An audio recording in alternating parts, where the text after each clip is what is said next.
Hey everybody, welcome to the show. Today it's just me and Cadie, and we ran across this article. We're going to tell you what this person says is the complete 12-step guide to starting a business. This ought to be good. Hey, I'm Karen. I'm a former CPA, entrepreneur, business consultant with big ideas, and I'm the mom. I'm Cadie. I'm a payroll specialist, business owner, and detail-oriented person that makes things happen, and I'm the daughter. Welcome to Cheers to Business. Okay, Cadie, this article I found is in Entrepreneur on their site, and his name is Matthew McCreary. To me, he looks about 12. I'm sure he's in his 30s, but, hey. So Matthew McCreary wrote this article, and these are the things he says to do. Are you ready? Mm-hmm. Number 1, evaluate yourself. Do you really want to do this? I want to hear your 12-step guide. Okay. Well, we'll build off that.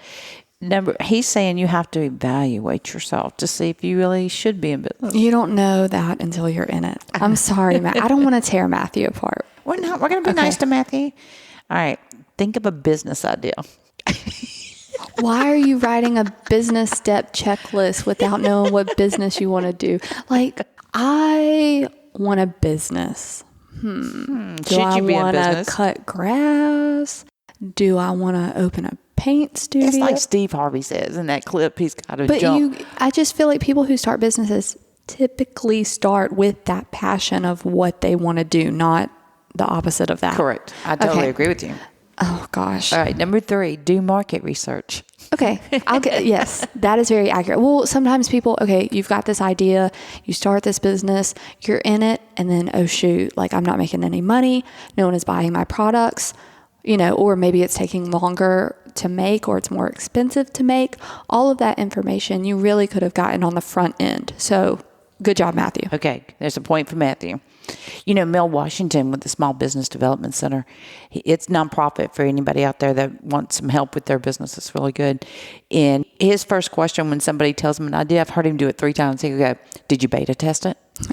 So it's true though. You need to know, especially if you're going to be going to for lending or funding, they want to know that information as far as having a business plan. And that's something that the Small Business Administration can actually help with. And then number 4 is get feedback. Yeah. All right. And not your friends and family who will support you in anything that you do, but the true market.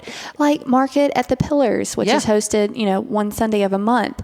If you make candles, take that to market and see, market meaning, be a small vendor and see how it does. You know what I thought of? What? Let's just say I liked radish ice cream. Oh, random, but okay. No, well, I was thinking of something so strange. Okay. All right. Now, I don't like radish ice cream. I don't think it exists, but where are you going with let's just say I loved it. Loved it. So you're going to open a radish ice cream store. Yes. I've heard people with ideas on that. Okay, let's back up a little. Let's just open an ice cream store and you could have the radish flavor. That way you're accommodating what the market wants, but also kind of suiting. There's your research and there's your feedback. Right. So there's your idea for radish ice cream if you're out there. Okay. Then, hey, he's got a sub list in his list. I would like this guy. All right. Here are 6 steps for handling feedback. 1, stop. This is with Just stop. Stop, Kitty, stop.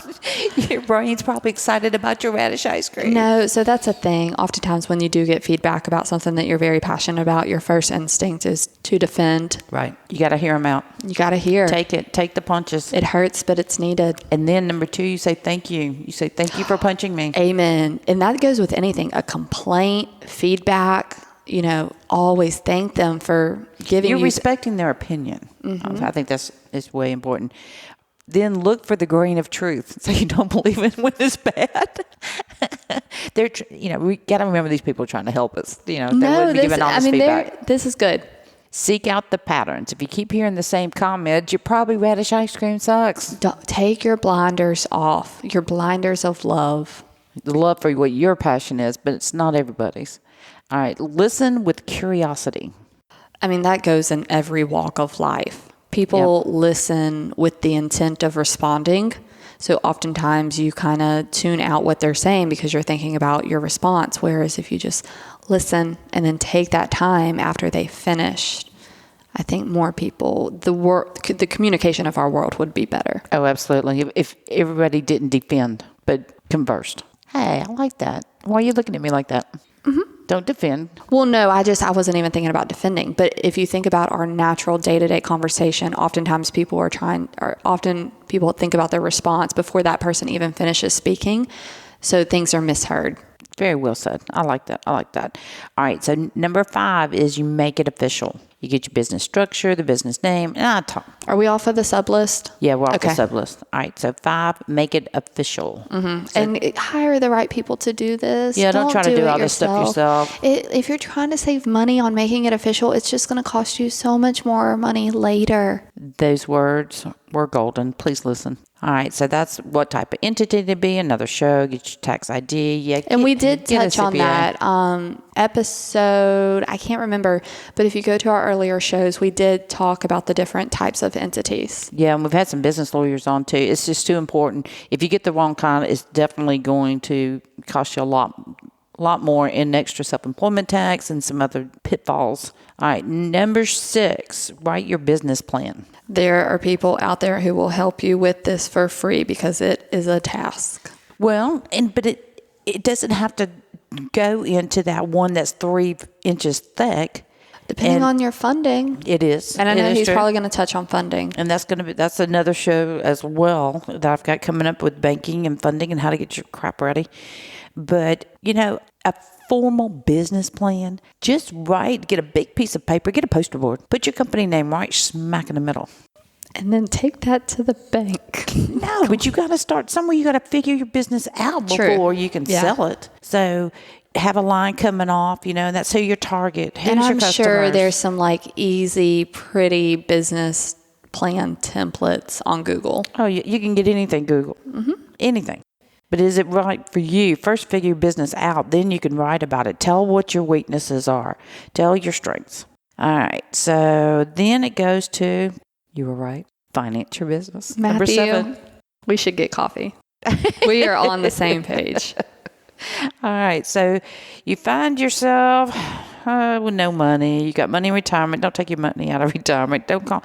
You might want to go to your parents or someone I know did the retirement funding thing, and it actually was super beneficial for them. But don't just take your money out of retirement. But there is a way to also create your own company, move your 401k money to your company within your own 401k, then take a loan from yourself, and you make the interest. What's next? All right, number 8, develop your product or service. I call on this. Oh, bleep. You're going to wait to develop it? How did you Read test it if you didn't already know what you were going to do? Reread it. All right. No, reread. What was it? Develop your product or service. Well, I'm sure if we read the non-bolded stuff, it would explain or clarify what that means. I just don't see how. Develop. That means making it better after you did the market research, after you got the feedback.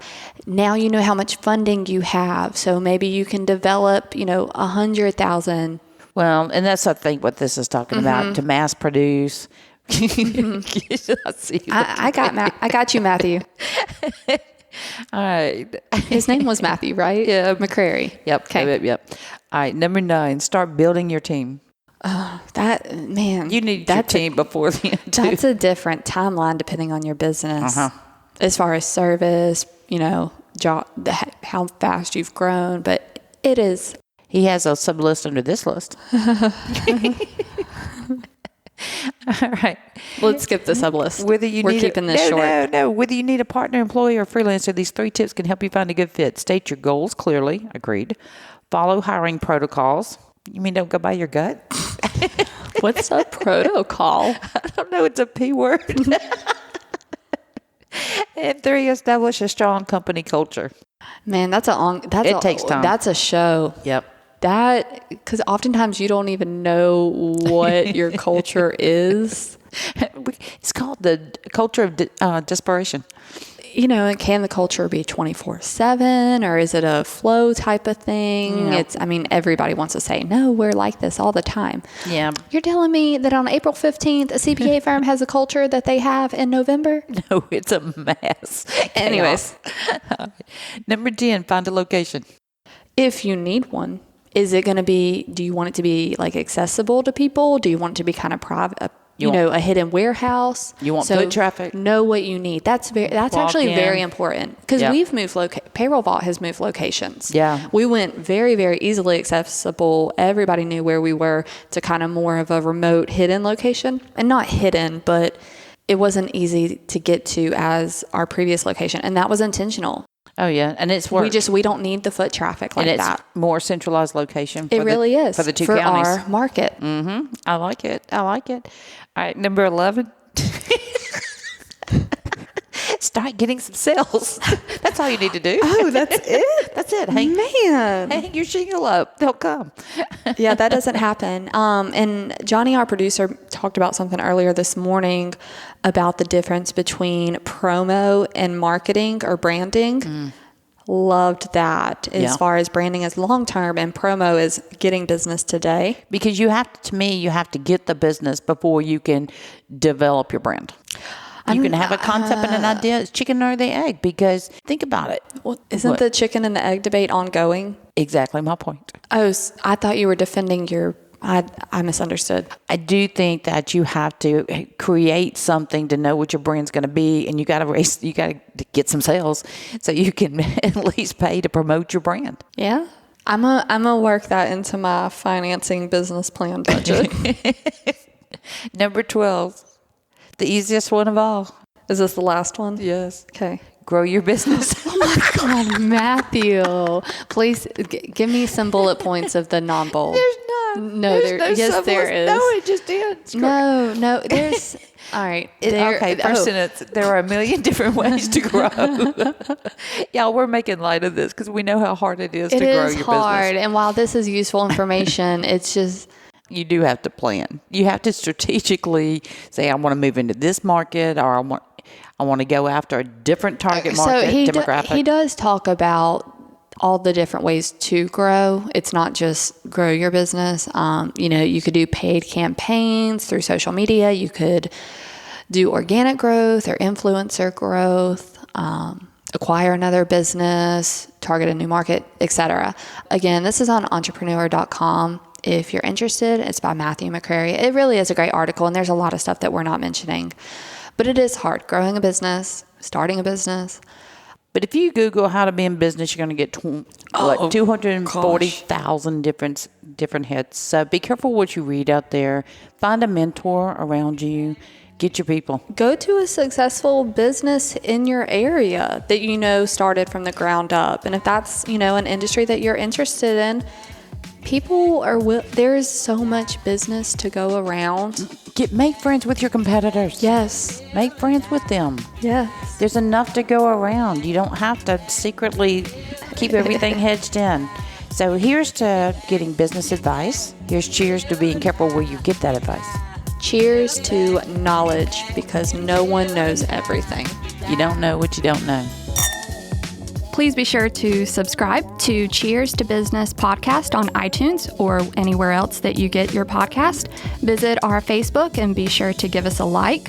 And if you have any questions or topics you'd like us to discuss, shoot us an email from the website cheerstobusiness.com.